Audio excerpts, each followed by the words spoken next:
नमस्कार। Hindi dictation YouTube channel पर आप सभी का स्वागत है। रेडियो जी 5 सेकंड में जनसत्ता समाचार पत्र से संपादकीय डिक्टेशन लिखने के लिए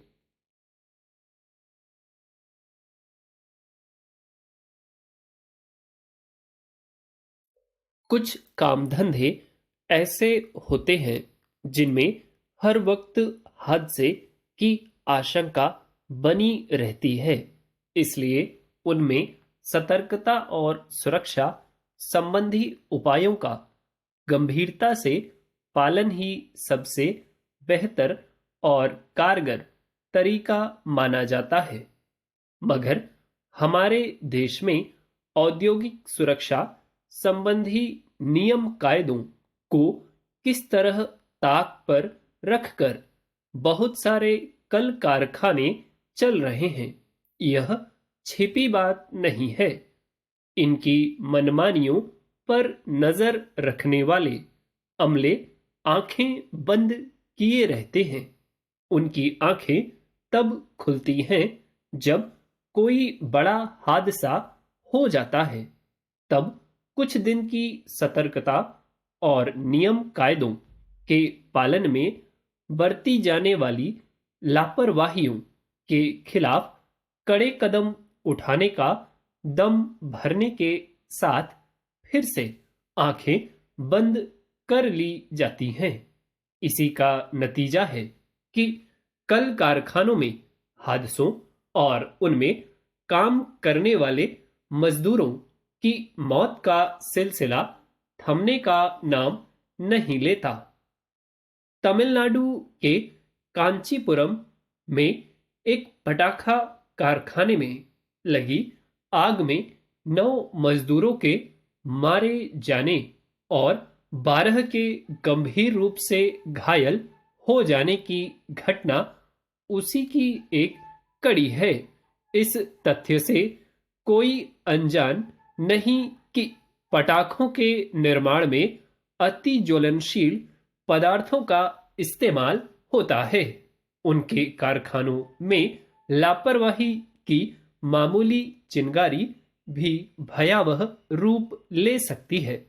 फिर भी ऐसे हादसे हो जाते हैं तो जाहिर है कि उनमें जरूरी सुरक्षा मानकों का पालन नहीं किया जाता। हर घटना के बाद यह सवाल उठता है कि आखिर सरकारें पटाखा बनाने वाले कारखानों में मजदूरों की सुरक्षा के पुख्ता इंतजाम करने में कैसे विफल हैं। दक्षिण भारत में पटाखे का निर्माण बड़े पैमाने पर होता है। इनमें ज्यादातर काम मजदूर हाथ से करते हैं। पटाखे बनाने से लेकर उनके भंडारण तक इस काम के लिए उन्होंने कोई विशेष प्रशिक्षण नहीं लिया होता है। इसी का लाभ अक्सर कारखाना मालिक उठाते हैं। हालांकि पटाखे बनाने के लिए लाइसेंस लेना पड़ता है। उससे संबंधित नियम कायदे बहुत सख्त हैं। फिर भी कारखाना मालिक सुरक्षा मानकों की अनदेखी करने से बाज नहीं आते। फिर जो कारखाने चोरी छिपे चलाए जाते हैं उनसे भला नियम कायदों के पालन की कितनी उम्मीद की जा सकती है। औद्योगिक हादसों पर लगाम न लग पाने की एक बड़ी वजह यह भी है कि उनमें मारे जाने वाले लोगों के लिए मुआवजे का कोई स्पष्ट प्रावधान नहीं है। दूसरे देशों में औद्योगिक हादसों पर इतना बड़ा और कड़ा जुर्माना है कि हर कारखाना मालिक उससे बचने के उपाय करता है। हमारे यहां अक्सर हादसे के बाद प्रशासन खुद कारखाना मालिक और मारे गए मजदूरों के परिजनों के बीच समझौता कराकर कुछ मुआवजा दिला देता है।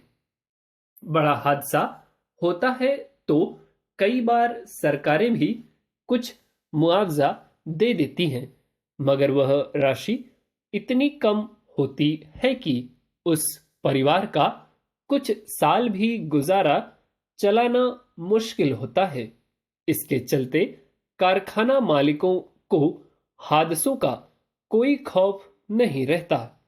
यह केवल पटाखा निर्माण तक सीमित नहीं है। तमाम ऐसे कारखानों में उच्च ताप दाब पर चलने वाले बॉयलर तक अप्रशिक्षित मजदूरों के भरोसे चलाए जाते हैं। इसका नतीजा कई बार उनके फटने से मजदूरों के घायल होने और मारे जाने के रूप में निकलता है। प्लास्टिक आदि के कारखाने भी हमेशा आग के मुहाने पर रहते हैं।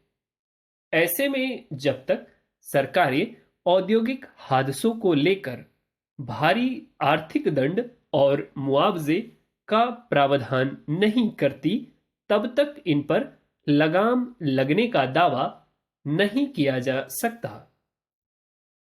उम्मीद है डिक्टेशन आपको बहुत अच्छी लगी हो, आपने बहुत अच्छे से लिखा हो। That's all, thank you.